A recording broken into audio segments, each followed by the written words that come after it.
Howdy, y'all. It's 10:50 p.m. here on Wednesday. I don't know where this week's going. Big push today on the Arctic Silver 528. Entire front suspension is in, torqued at ride height. Anything that plugs into that wheel carrier down there with a ball joint is new, including links, the struts, and all the hardware. Holy cow, whole front end suspension refresh here. I just finished putting the fender liners and the air ducts back in. Wheels are on, but not torqued yet.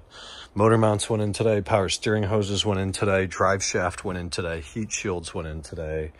Kidney grills, hood struts, trunk struts.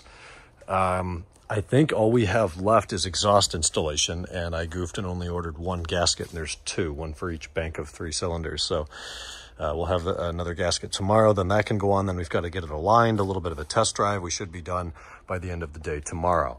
The Black Sapphire E60 M5 is out of here, done, paid for, picked up, running well. We're about a day away on this car. We just need to get it on the lift. And what did I need to do? Check the rear right wheel, make sure the parking brake isn't dragging anymore. Just verify that. I'm 99.9% sure it is not. Adjust the parking brake to be a touch tighter, and then this one's going to be out of here. Black 540 needs to get on the lift as well. Put a bolt or put a wrench on everything in the suspension, verify that it's tight. My 540, not much progress today, but a little bit. There's a bolt on the intake boot that was missing, not the one out at the box, but another one, a bolt and a washer. So those have been replaced. AUC sensors thrown a code, replaced that. Had to pull the fan for that. And then I cleaned the seat belts with Simple Green, pull them all the way out, put a clamp up at the top to hold it from going back in the B-pillar, clean the hell out of them with Simple Green, and then sprayed them down with some Pledge. And now they're actually retracting really quickly up into the B-pillar. Before you kind of had to feed it. So that little trick and hack works. Just take your time on the cleaning. They were actually really clean. I used a white towel, really didn't get much, at least anything of color off of them. But I'm sure that helped a little bit. But then you need to put some sort of lubricant in there because as it rolls up on itself, it binds. So that's done. Once we finish the 528, we switch back over here to the 2000 Carbon Black. We've got whole front suspension and drive line. Diff's got to go back in, a whole bunch of work there. Still waiting on parts on the 750. I'm not sure what's going on there. They were due Tuesday. I'll have to ask the guy.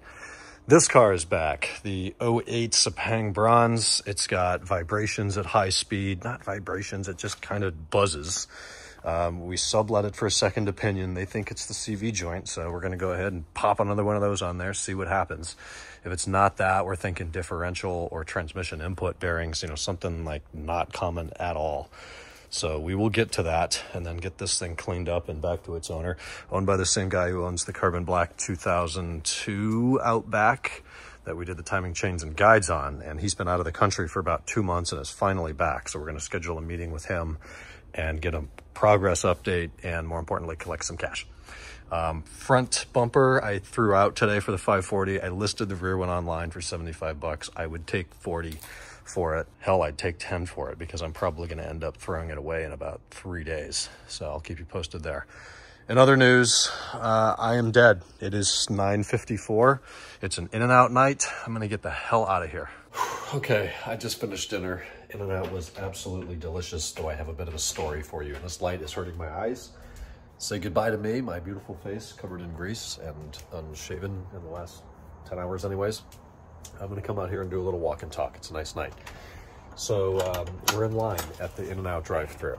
And if you've ever been to an In-N-Out in California, you know that the drive-thru line, regardless of time of day, it could be 3 a.m., it wraps usually halfway around the building. It's very obnoxious. At our local In-N-Out, they have split the parking lot into at least part of it like 2 lanes. And there's a sign that says, please use both lanes. And it just allows for the cars not to wrap all the way out into the public shopping area complex.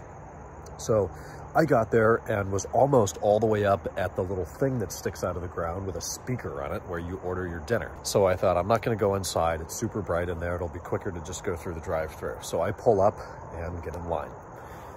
I'm right next to where the 2-lane part of the lineup ends, and it merges into 1 lane. So I'm sitting there, a car comes in behind me, a car comes in behind that guy. So there's like 4 people behind me now. Then a minute later, this lady in a Honda CR-V comes in, and she uses the 2nd lane and comes all the way up next to me, maybe a little bit in front of me. And I'm thinking, wait a minute, why did you just skip like 4 people in line? And now how are you going to know where to fold in? So as the guy in front of me moves forward, I move forward, keep super close, and she's coming in and she's trying to take the spot. I realize this is petty. I am in line at a drive-thru in a BMW trying to get food at 10:30 at night.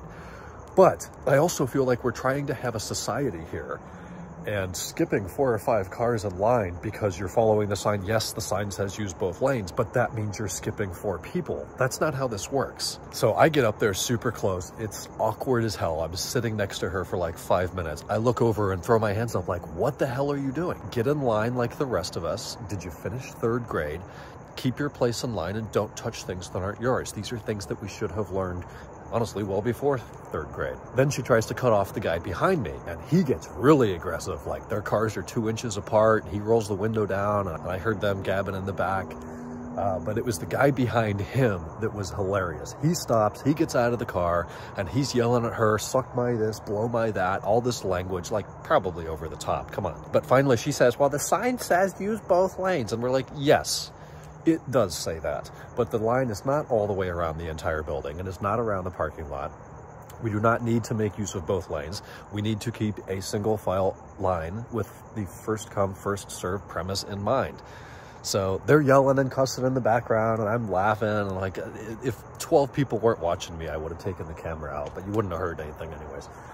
So that was fun. We're all adults here in Southern California, just trying to get our freaking hamburgers for $9 at the end of the day. I just watched an episode of All in the Family. I ate my food. I'm totally dead. My back is like tingling, and it feels like someone's sliding pennies in between my discs right now. So I'm going to go to bed. Tomorrow's Thursday. We'll talk then. Good night.